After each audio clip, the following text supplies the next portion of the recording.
Halo semuanya, perkenalkan nama saya Dina Fitrianingrum dari KM2, asal kampus dari Universitas Dianuswantoro Semarang. Jadi di sini saya ingin menyampaikan rangkuman materi dari Service Excellent Coaching dari materi pertama hingga materi ketujuh. Baik, yang pertama yakni micro expressions.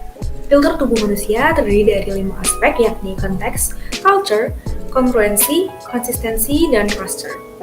Tubuh dan pikiran adalah satu sistem yang saling berkesinambungan. Bagaimana hal-hal yang diterima dan dikeluarkan oleh tubuh dapat mempengaruhi konfigurasi tubuh. Terdapat 8 motion yang merupakan klasifikasi dasar bahasa tubuh seseorang. 8 motion ini meliputi up, open, leaning forward, wide, lower, close, leaning backward, dan narrow. Ke-8 motion ini memiliki representasi maknanya tersendiri. Berkaitan dengan 8 motion tadi, dalam konteks melakukan aktivitas pelayanan terhadap orang lain, terdapat beberapa hal yang perlu dilakukan dan dihindari. Yang pertama, do. Bahasa tubuh yang harus ditampilkan dalam service excellence. Yang pertama yakni bahasa tubuh terbuka, dan yang kedua yakni antusias. Selanjutnya yakni don't, yakni bahasa tubuh yang sebaiknya tidak ditampilkan. Yang pertama yakni double close, yang kedua adalah close dan defensive. Baik, selanjutnya mengenai micro expression. Micro expressions atau ekspresi mikro tidak sengaja ditemukan oleh Haggard dan Isaac pada 1866 pada saat melakukan scanning video saat wawancara psikoterapi. Penampakan mikro atau ekspresi mikro sesaat merupakan hasil represi dan ekspresi sekilas tidak dapat dikenali secara real time. Perlu latihan untuk mempelajari dan memahami micro expression. Micro expression ini terjadi dalam durasi yang sangat singkat dan spontan berkisar 1/15 sampai 1/25 detik. Terdapat beberapa klasifikasi emosi dalam micro expression meliputi sadness atau kesedihan, anger atau kemarahan, surprise, keheranan atau terkejut, fear, ketakutan, disgust, jijik, contempt, merendahkan atau sinis, dan happy atau bahagia.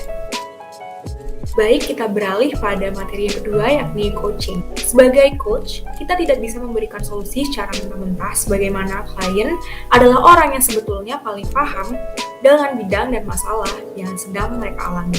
Namun, ketika mereka terlanjur overload dan stres, maka peran coach di sini adalah mengarahkan dan menata kembali satu persatu poin-poin permasalahan dan memfasilitasi insight-nya, mendengarkan dengan baik dan fokus terhadap detail. Kita dapat membantu mengarahkan klien untuk menemukan solusi atas permasalahannya melalui model harmonis, meliputi hasil, aspirasi, rating, memikirkan yang dirasakan, observasi, niat, ide, seberapa jelas langkah yang akan dilakukan.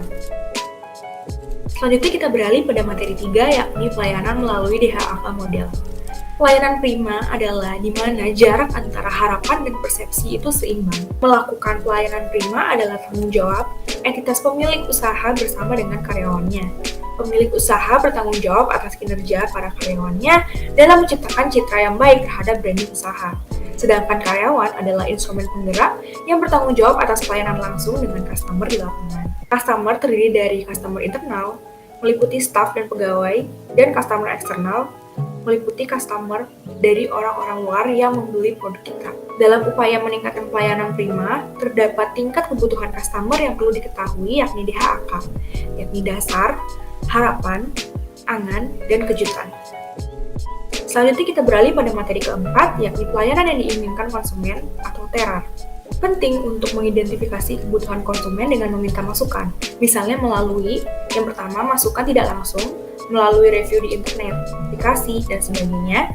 Yang kedua, masukan langsung melalui tatap muka dengan menemui tamu di tempat. Yang ketiga, masukan langsung dengan cara tertulis, yakni memberikan feedback form untuk diisi oleh tamu. Berdasarkan penelitian Parasuraman, Zeitom, Wigner, terdapat 5 dimensi mutu layanan yang dapat diukur dan membantu meningkatkan mutu layanan di perusahaan. Yang pertama yakni tangible atau tampilan, yang kedua empathy atau empati, yang ketiga reliability atau keandalan, yang keempat assurance atau jaminan, dan yang kelima adalah responsiveness atau kesigapan. Selanjutnya kita beralih pada materi kelima yakni membangun kecerdasan emosional dalam melayani customer. Perlu diketahui bahwa dengan kecerdasan emosional, ini dapat mendorong penguasaan teknik dan langkah-langkah dalam melayani pelanggan dengan sepenuh hati melalui keterampilan komunikasi, terutama dalam menghadapi keluhan dari customer. Kecerdasan emosional sendiri merupakan memahami, mengendalikan, dan mengevaluasi emosi. Kecerdasan emosional ini dapat dipelajari dan diperkuat, di mana EQ ini perannya lebih penting daripada kecerdasan intelektual atau IQ. Terdapat 5 komponen kecerdasan emosional. Yang pertama, kesadaran diri. Yang kedua, regulasi diri. Yang ketiga, keterampilan sosial. Yang keempat, empati. Dan yang kelima adalah motivasi. Adapun 4P atau service with heart, yang mana terdiri dari passion, proaktif, progresif, dan positif. Selanjutnya mengenai penerapan kecerdasan emosional dalam pelayanan. Energi negatif yang kita keluarkan dari pikiran melahirkan attitude yang negatif dan akan terus berkembang negatif sepanjang hari. Berlaku pula dengan energi positif yang kita paksakan dalam pikiran kita. Harus kita jaga selalu sehingga dapat melahirkan attitude positif yang kemudian mempengaruhi lingkungan untuk menjadi positif pula.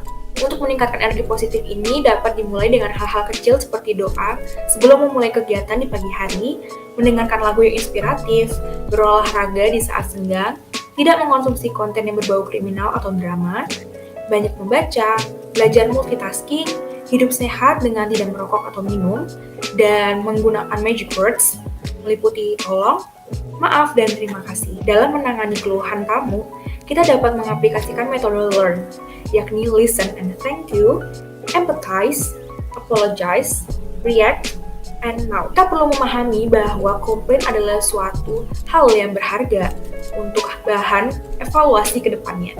Dalam menangani keluhan, terdapat beberapa sikap yang perlu dilakukan untuk tetap profesional. Di antaranya dengan mendengarkan dengan empati, menjaga kontak mata, jangan tersinggung, namun juga jangan cemberut, hindari perkataan yang dapat memicu pertengkaran, menggunakan bahasa tubuh, nada, dan ekspresi yang tepat sesuai situasi, melatih kesabaran diri guna menjaga emosional, jangan pernah menyalahkan pihak lain di internal perusahaan, dan jangan menganggap keluhan customer ditujukan kepada diri sendiri.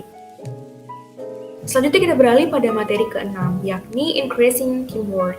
Dalam teamwork, terdapat beberapa karakter kepribadian yang dikenal melalui teori DISC yang dikemukakan oleh William Moulton Marston, yakni dominant, influence, steadiness, dan compliance. Terdapat pula trilogi komunikasi efektif. Yang pertama, yakni mutual respect. Yang kedua, menerima informasi dengan baik. Dan yang ketiga, memberikan informasi dengan baik. Selanjutnya, kita juga perlu mengembangkan active listening skills. Menjadi pendengar yang baik, yakni menjadi pendengar yang mampu berempati, memahami, sabar, penuh perhatian, dan objektivitas. Kerjasama atau teamwork di dalam tim akan tercapai bila setiap anggota memahami job desk-nya. Yang kedua, memiliki kesamaan persepsi terhadap permasalahan yang timbul. Yang ketiga, mampu memberikan dan menerima feedback sebagai bahan evaluasi. Yang keempat, bersedia menghormati prinsip-prinsip orang lain. Dan yang kelima, yakni helpful dan berani mengambil tanggung jawab. Selanjutnya kita beralih pada materi ke-7, yakni slogan dan mission statement. Sebelum menyusun slogan, perlu untuk menganalisa konsumen potensial. Adapun kita juga perlu menyusun misi. Dalam menyusun misi dan slogan pelayanan, keduanya harus selaras. Saat merumuskan misi, poin-poin yang perlu digali meliputi yang pertama, pandangan dasar organisasi. Yang kedua, apa yang akan digarap oleh organisasi atau UKM. Yang ketiga, siapa yang akan diuntungkan. Yang keempat, metode atau kegiatan utama yang akan dilakukan untuk mencapai tujuan dasar. Atas dasar poin-poin tersebut, maka pernyataan misi yang efektif, yakni ketika misi-misi tersebut dapat memberikan petunjuk atau direction, sifatnya ringkas, mudah dipahami, mengidentifikasikan tujuan utama organisasi, dan mengekspresikan nilai-nilai atau prinsip-prinsip yang dipegang. Selanjutnya yakni menyusun slogan. Dalam menulis slogan, terdapat beberapa syarat penulisan seperti bersifat jelas, bersifat persuasif atau membujuk, menarik, dan singkat. Adapun langkah-langkah dalam menulis slogan, yang pertama, menentukan objek yang dijadikan bahan penulisan slogan. Yang kedua, menemukan keunikan dari objek. Yang ketiga, memilih keunikan atau keistimewaan objek yang paling menarik. Yang keempat, yakni menulis menggunakan pilihan kata yang variatif dan persuasif. Baik, sekian penyampaian presentasi dari rangkuman materi Service Excellence Coaching dari materi pertama hingga materi ke-7. Terima kasih atas perhatiannya dan sampai jumpa.